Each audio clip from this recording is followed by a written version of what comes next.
Senate Public Health and Welfare Committee. Senator Peck, I do believe you are lost. The security was supposed to be at the door to make sure you did not come in. We will have a talk with them very quickly. They don't want you either. Sorry for that little sidebar conversation, but welcome to the committee. We are in session, or called to order, I guess. We're not in session, we're not on the floor. Today, I just want to, before we get going, I just want to give you guys a recap, or not a recap, but a little insight into what our remaining time before turnaround is going to look like. That way you guys can be prepared. We are not going to be here Monday for Valentine's Day. That way you guys can spend a little extra time with your sweethearts and give them a chocolate or breakfast, serve them breakfast in bed or something. I'm not sure what you guys do, but that's available to you. Or you can come in, whatever you want to do, if you want to come to the Capitol. So that's entirely up to you. Tuesday, February 15th, we are going to have hearings on Senate Bill 425, Senate Bill 453. And from here on out, for anybody listening that has a bill of interest and they're planning on testifying, we have a really tight window to get these hearings in. And there are some very good bills that we still want to have these hearings on, so we're trying to squeeze these all in. We're going to ask that 20 minutes for each bill hearing. So if you can coordinate with conferees, maybe have one good conferee talk and then the rest written, that would be very much appreciated. But if you cannot, we do not want to stifle any discussion. So if it's something that you need some more time on, please let us know ahead of time and we will see what we can do. But right now we have to try to get everything in within 20 minutes on these bill hearings. So if for some reason that cannot happen, please let us know and we'll try to figure something out. Wednesday, we'll also have final action. So every day from here on out, we are going to have final action on bills previously heard, time permitting. Wednesday, we're going to hear Senate Bill 373 and Senate Bill 441.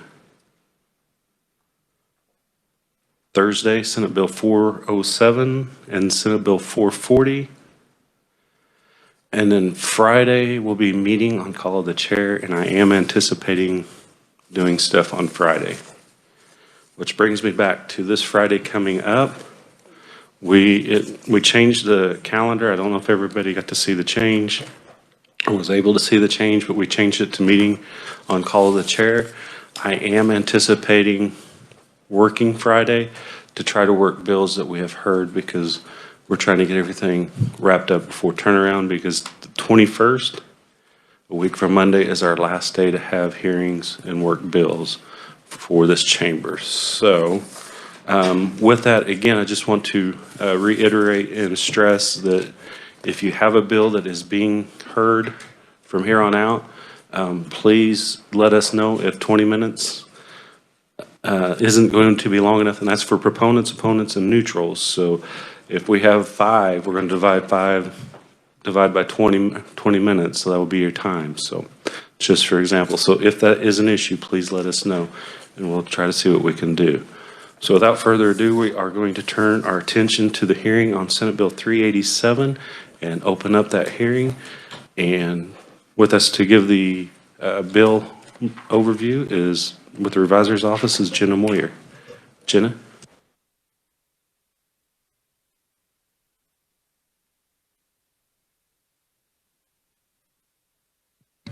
Thank you, Mr. Chair. Good morning, members of the committee. Senate Bill 387 contains changes related to the Behavioral Sciences Regulatory Board, or the BSRB, which regulates a lot of mental health professions.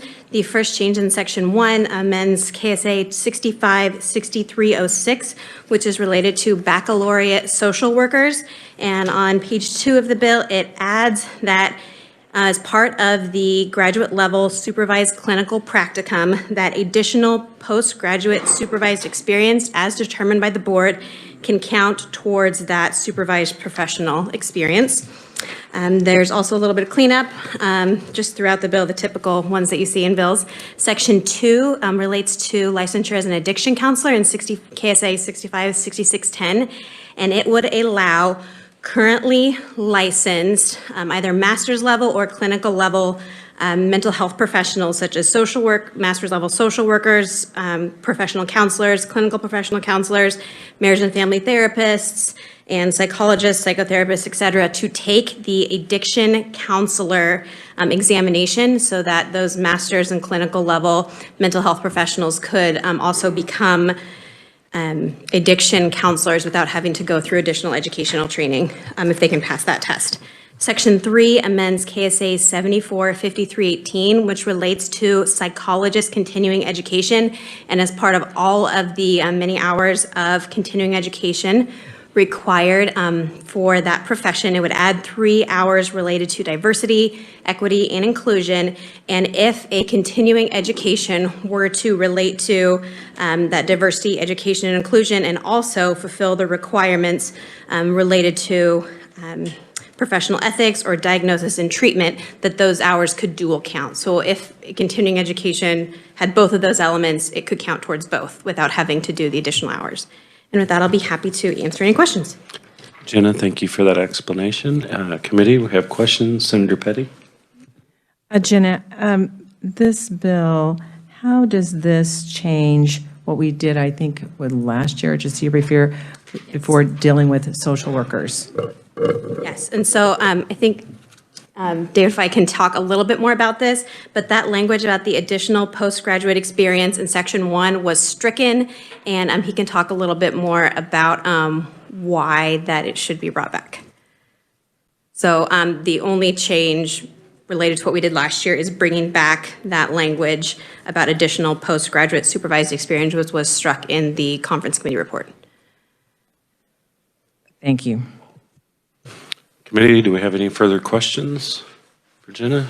Not seeing any. Jenna, thank you very much. Okay, committee, now we will turn our attention to proponent testimony. The only oral in-person testimony we have is David Pye, Executive Director for the BSRB. David, welcome to the committee. Thank you, Mr. Chairman, members of the committee. I appreciate the opportunity to come before you today as a proponent of Senate Bill 387. I am the Executive Director of the Behavioral Sciences Regulatory Board, and this is a bill that was requested on behalf of the agency. As was stated, the BSRB is an agency that licenses most of the state's mental health professionals. In fact, there are 7 different professions that are regulated by the BSRB. And there are board members who make up professionals in 6 of those areas, and there's 4 public members. Each of the professions represented by the BSRB has an advisory committee made up of licensees in those areas, and those licensees advise the work and deal with recommendations from the board. And so sometimes there are separate recommendations that are forwarded to the board based on the unique differences between the different types of professions overseen by the board. And the bill in front of you has 3 separate recommendations, and Jenna did a great job of explaining those items in the bill, but I'll go ahead and provide a little more context to some of those items. Concerning one of the items in Senate Bill 387, I should preface this first. As an agency that regulates and licenses mental health professionals, our #1 priority by statute is we are a public protection agency. Our #1 goal is to protect the individuals receiving services from practitioners, and so that guides a lot of the work that we do and the statutory recommendations that we bring to the legislature in terms of bills. That first item involving the social work profession. So in last year, the BSRB requested a bill, House Bill 2208, that became a much larger bill at the end of the session. So one of the items included in that bill was an adjustment for individuals seeking clinical licensure as a social worker. Previously in statute, there was a specific number of direct client contact hours required as part of a clinical practicum for individuals seeking that level of licensure. there was an amendment that was added to the bill during the committee process that struck the specific hour requirement for individuals seeking that level of licensure with the BSRB. So it still required there to be a clinical practicum, but it struck that 350-hour total. However, the amendment went further and struck language or additional postgraduate supervised experience as determined by the board. And when all the dust had settled and the bill had been enacted, we had our legal counsel really look through everything, and we tried to do our due diligence by following up to say, is there anything that needs cleanup work from all the different adjustments in the bill? And our legal counsel advised us that based on that language being struck, it does limit the board's ability to evaluate other practicums that individuals might have taken when they apply for clinical level licensure. For example, in the past, what that language allowed us to do is that if someone didn't have a clinical practicum, but they had a different practicum, like an administrative practicum, we could evaluate if they met the other qualifications in statute and regulation to see if they meet the qualifications for licensure. However, with that language struck, we are now limited to only looking to see did the individual have a clinical practicum.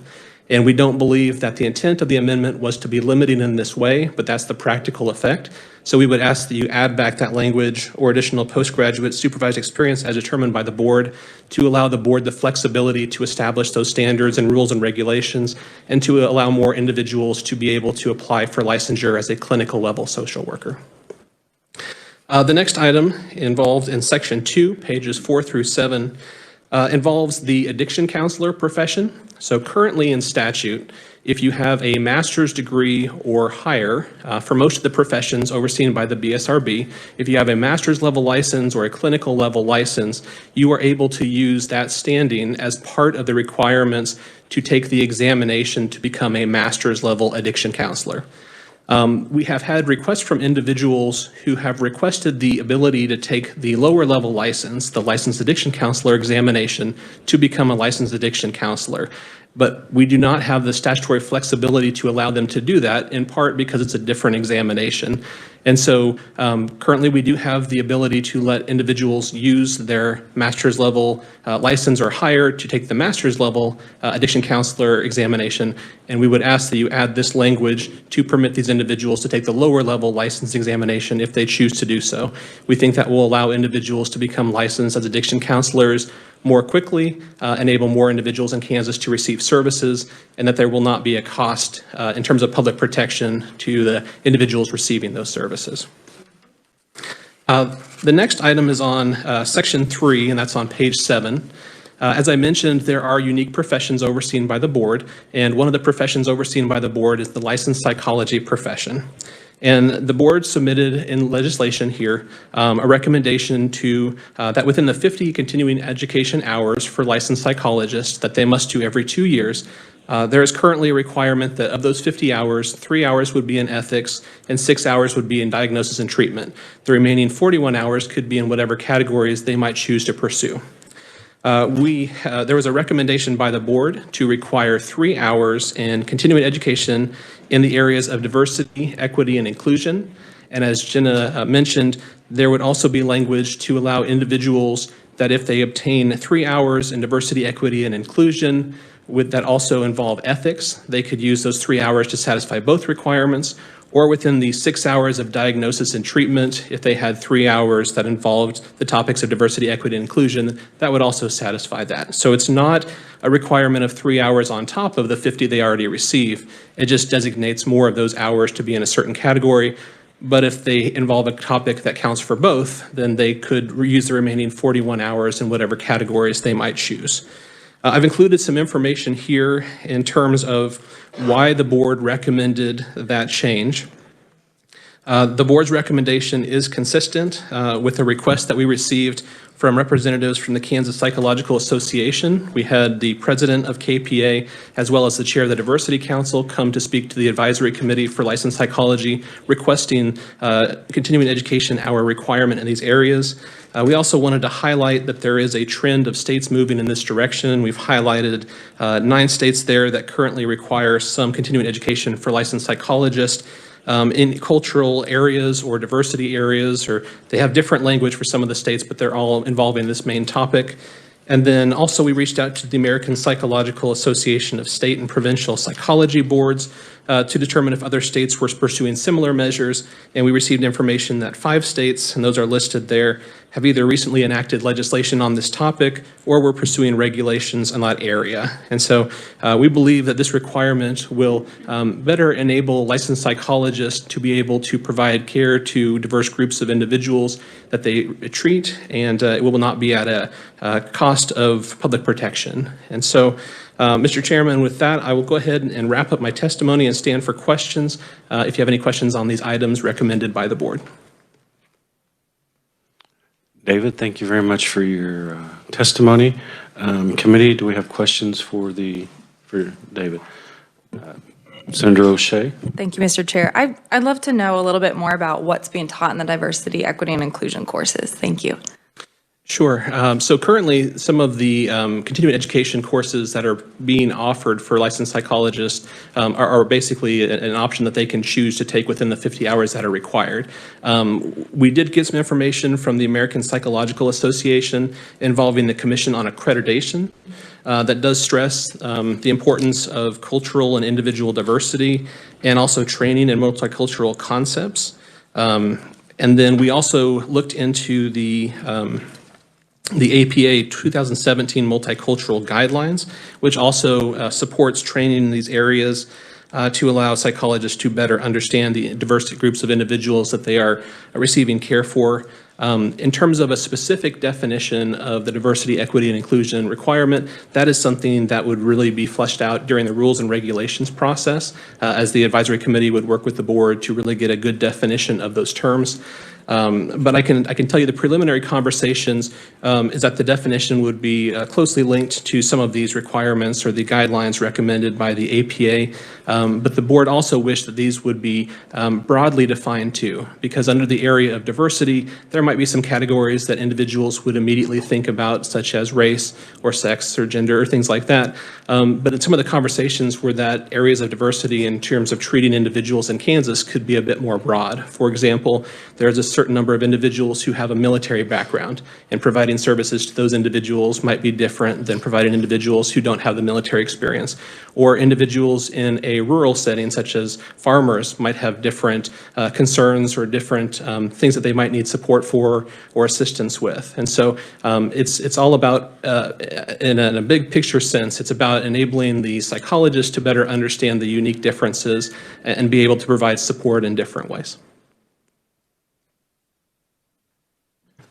Senator Erickson. Thank you, Mr. Chair, and thank you for that. I'm going to follow up on Senator O'Shea. So are you testifying that in these DEI courses, they will include how to address diversity in rural life? I've never seen a DEI program that addresses those common sense areas.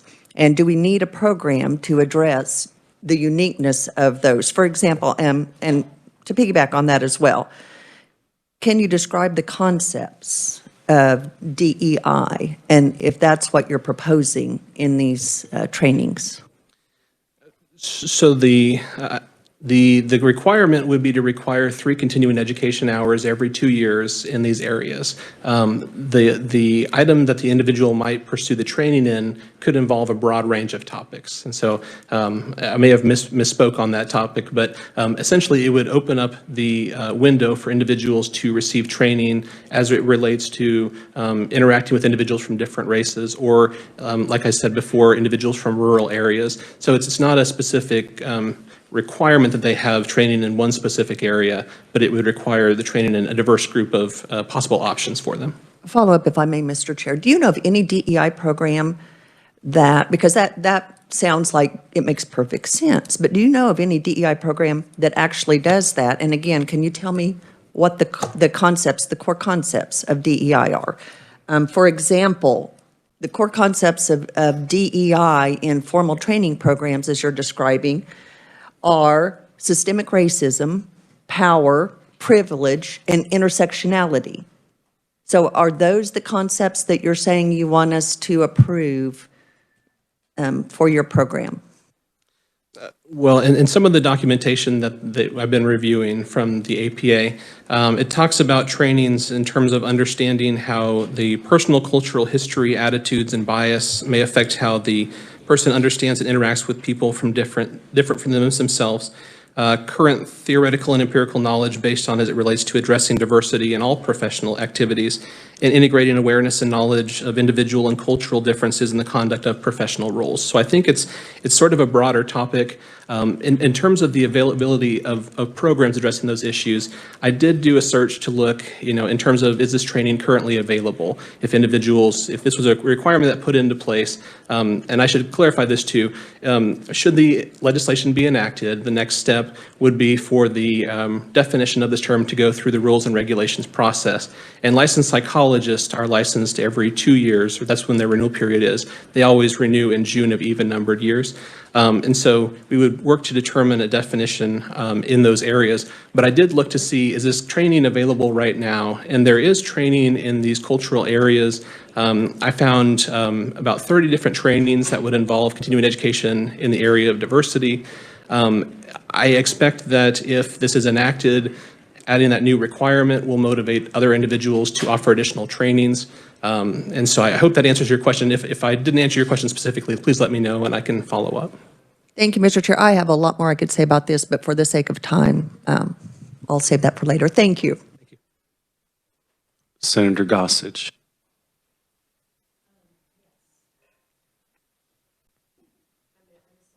Moved away from the bill. I'm going to go back to the bill if you want to go on to someone else, Mr. Chair, and I'll go back to the bill. Senator Thompson. Thank you, Mr. Chair. Are you familiar with the foundations of critical theory, where DEI came from? I have a general knowledge. Yeah, the Frankfurt School back in the 1920s. I don't have an in-depth knowledge. Okay. Just for your edification, it was a school that founded critical theory, upon which DEI was based, critical race theory, and it's based on Freudian Marxism and Hegelian premises of idealist philosophy. Do you feel like this is congruent with the American philosophy? Do you think this is something we should be encouraging in students or people or people that these counselors are advising? Mr. Chairman, in terms of that, I do want to make it clear that I do represent the board's interest, and this was a recommendation from the board.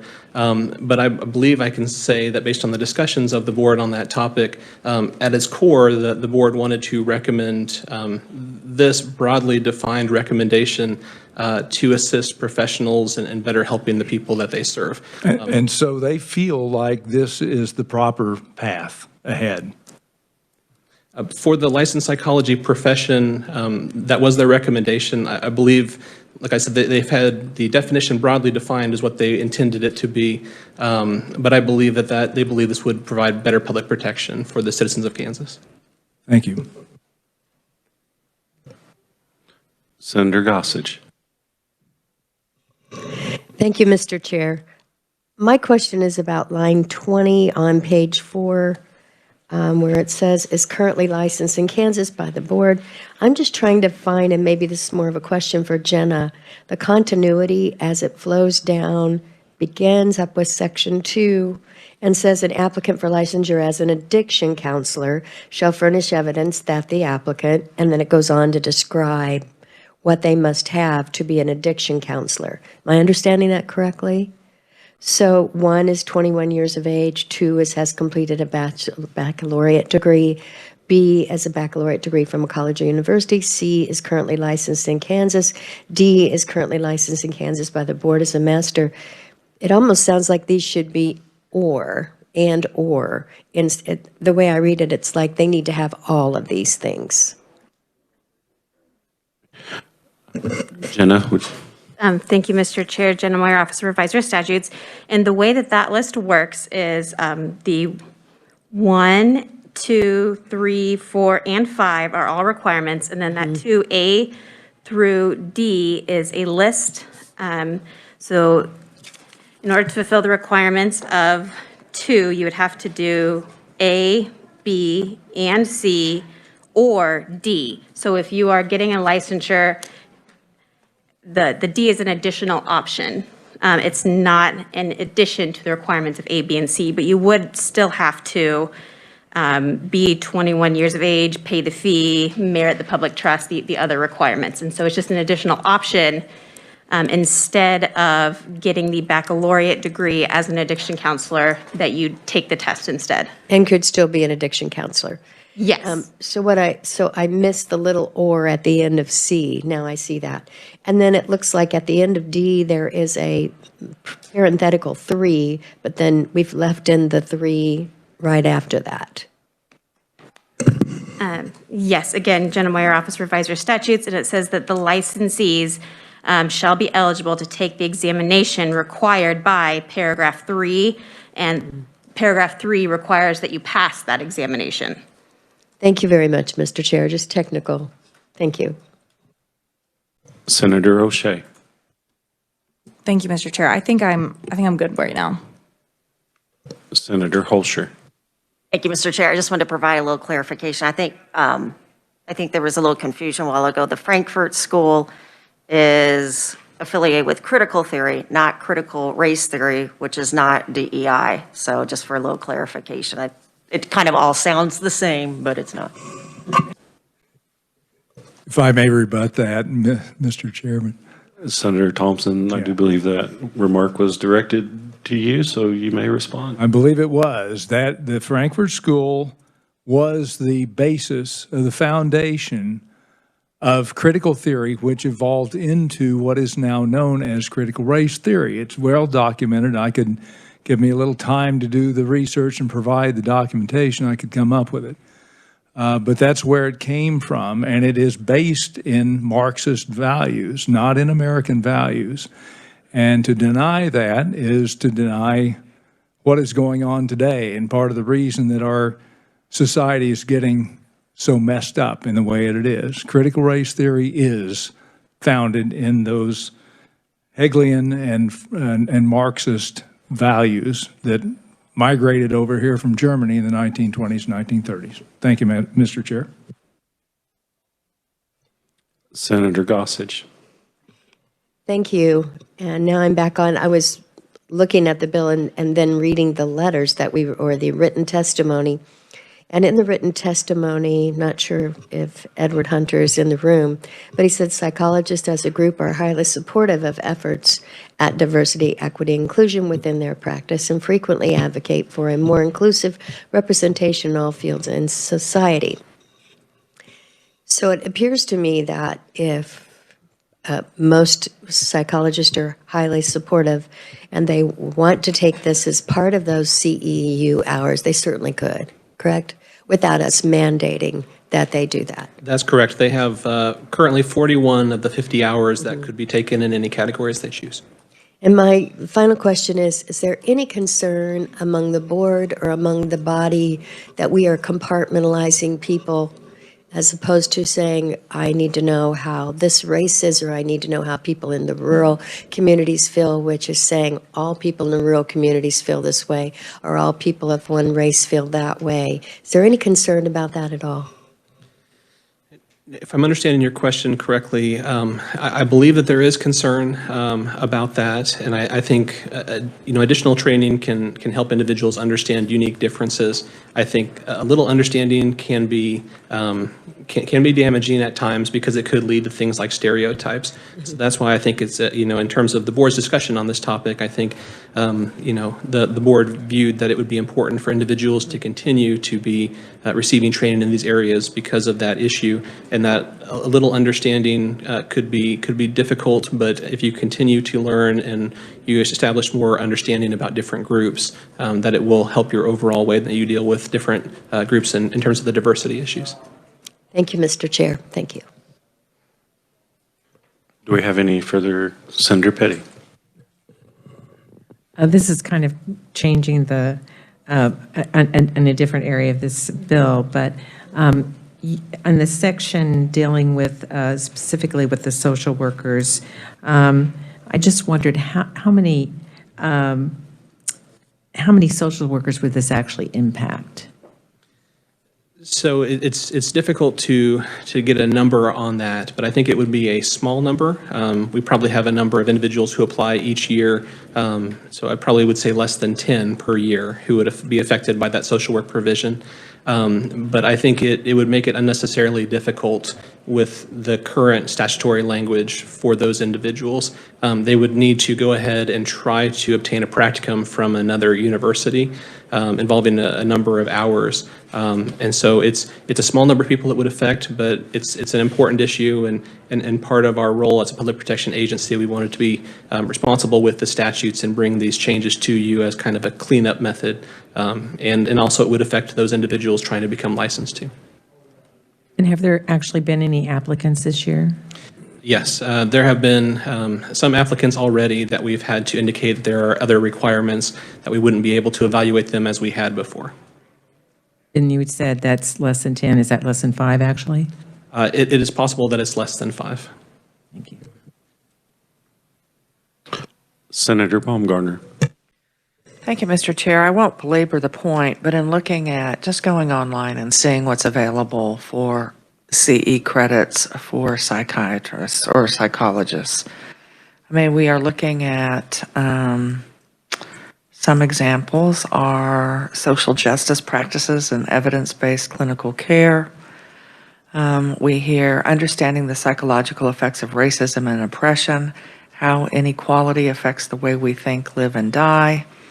You know, in listening to a retired general that spoke to the Senate Education Committee about what they need in the schools where the different bases are, they need school psychologists and counselors that can address loss, the fear of a parent not coming back, developing friendships as they move.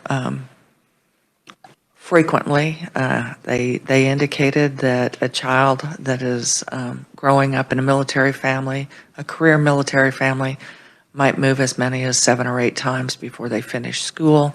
And so that how to establish some permanency in relationships when there is that constant change. So it is interesting. I mean, we know full well what's out there as far as available CEs. And they do not address the issues that are facing Kansas with regard to military families, military children, and what we know to be true as far as high levels of suicide, particularly amongst the farming community and our elderly. So it seems to me if there were an area that we were going to focus on for psychologists, one would be suicide, because we know that the suicide rates in Kansas continue to climb, not so much for youth right now during the pandemic, but we know they have been climbing for adults and particularly elderly. So it's interesting that if we are going to, I think your last phrase when you were originally talking to us was not at the cost of public protection.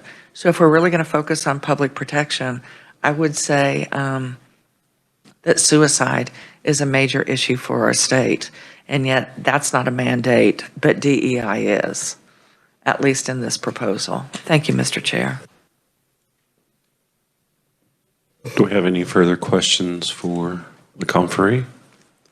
Okay, not seeing any. David, thank you for your testimony. 2 out of 3 sections being good is not bad. So our next committee, we do have 3 written testimonies. Elizabeth Monks, PhD, licensed psychologist with UMKC, Monica Curlow, PhD, ABPP, and Edward Hunter, PhD, ABPP. Do we have any others that would like to testify as a proponent that we might have missed? Okay, not seeing any. Committee, we do not have any neutral testimony. Is there anybody that wanted to provide neutral testimony that we did not see? Okay, not seeing any, and we did not have any opponent testimony. Was there anyone wanting to provide opponent testimony that we did not see? Okay, not seeing any. Committee, this does close the hearing on Senate Bill 387.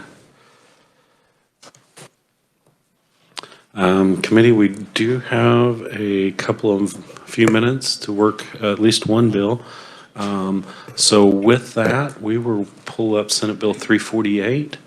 And Jenna, if you would just give us a quick, brief update on what Senate Bill 348 is. We've slept a couple of nights since then, so. Yes, thank you, Mr. Chair.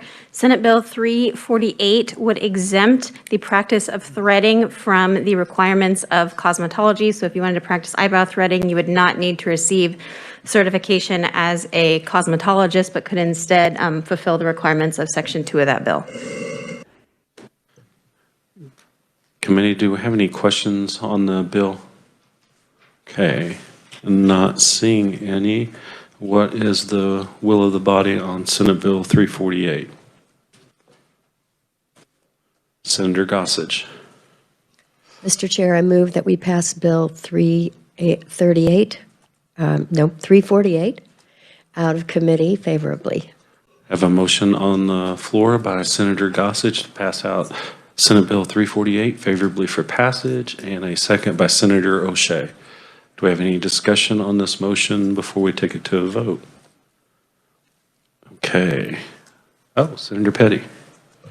Thank you, Mr. Chairman. And this really goes to Jenna. Jenna, when you said Section 2, I was just looking back at the bill. So that just means that that with this procedure, no matter where it was done, would this brochure have to be, this brochure that has to be developed would be available? That seems to be the only thing that's. Thank you, Mr. Chair. Jenna Moyer, Office of Revisor Statutes. Section 2 would require the Secretary of Health and Environment to develop a brochure that would be available through the Department of the Health and Environment's website, mail upon request, or for a fee, and it would contain a self-test with questions on the information contained in the brochure. It does not require it to be at the individual salons, but it would be for the practitioners doing the eyebrow threading. So, thank you for clarifying. So the brochure provides the information for how to do a self-test on threading. Thank you, Mr. Chair. The brochure shall contain a self-test with questions on the information contained in the brochure, which would be about infection control techniques appropriate for hair braiding and threading. And this self-test does not designate any kind of licensing. No, again, sorry, Jenna Moyer, Office of Revisor Statutes. This would not give a licensure or certification. It would just be information provided to the people doing this practice on how to do it in a sanitary manner. So just as a follow-up, so then basically there's nothing necessary to do threading. There would not be anything required by the state to practice threading. There may be city or county level regulations in regards to opening up a business, but there would be no specific training certification required to do eyebrow threading from the state. Thank you. Any further discussion on this bill or this motion before we take it to a vote? Seeing none, all those in favor say aye. Aye. All those opposed, no? No. Would you like to have your vote recorded? Okay. The ayes have it. Senate Bill 348 is moving out to the floor. Committee, we do have a couple more minutes.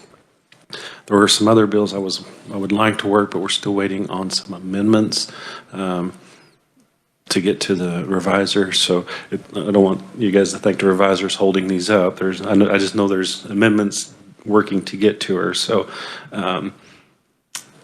there is a bill that we did have a hearing on last year. It was pretty non-controversial, Senate Bill 12. If Jenna could give us a refresher on that, and then I would like to see if we could kick this one out as well.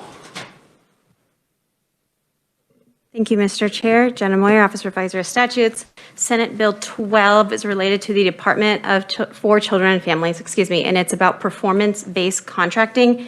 It would require the Department of Children and Families to work with various stakeholders to develop performance-based contracts to provide evidence-based prevention and early intervention services for families who are at risk of an out-of-home placement or have a child in out-of-home care or waiting adoption, things like foster care.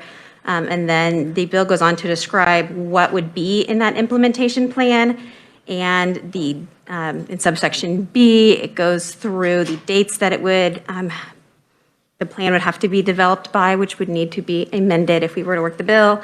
And that the Department of Children and Families would submit a report to the legislature and the governor about how the plan is working and cost savings achieved through utilization of performance-based contracts.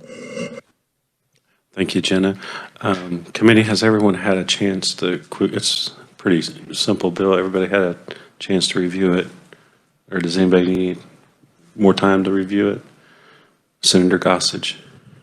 I'd just like to make a comment. This came out of a recommendation from a joint committee that is served on health as a, trying to help families stay intact. And I think it's a very good bill, and I will be supporting it. Okay. Committee, what's the will of the committee on Senate Bill 12? Senator Baumgartner. Thank you, Mr. Chair. As I recall, during our hearing, there was neutral testimony from DCF about that. They indicated that it would be difficult to comply because they work through grants rather than contracts. But I do know that during several interims, just this last fall, DCF was urged to make that transition so that we could, in fact, be tracking. When you have contracts, then you can have clawbacks. You can't really do that with grants. So I move that we pass Senate Bill 12 out favorably for passage.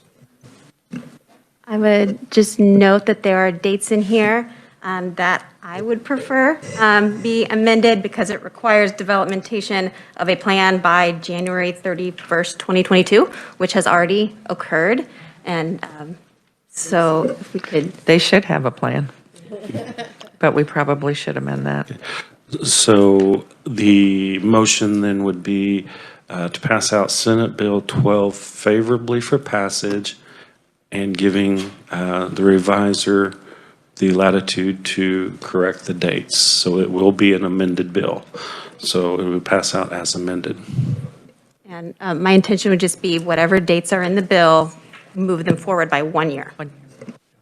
I'm amenable to that, Mr. Chair. Is the second? Okay. So we have a motion on the floor by Senator Baumgartner to pass out Senate Bill 12 as amended with the dates giving the latitude to the reviser to adjust the dates by 1 year. And a second by Senator Gossage. Is there any discussion on this bill before we take it to a vote? Or this motion? Not seeing any. All those in favor say aye. Aye. Those opposed, nay. Okay, another bill going to the floor. Committee, that wraps it up today.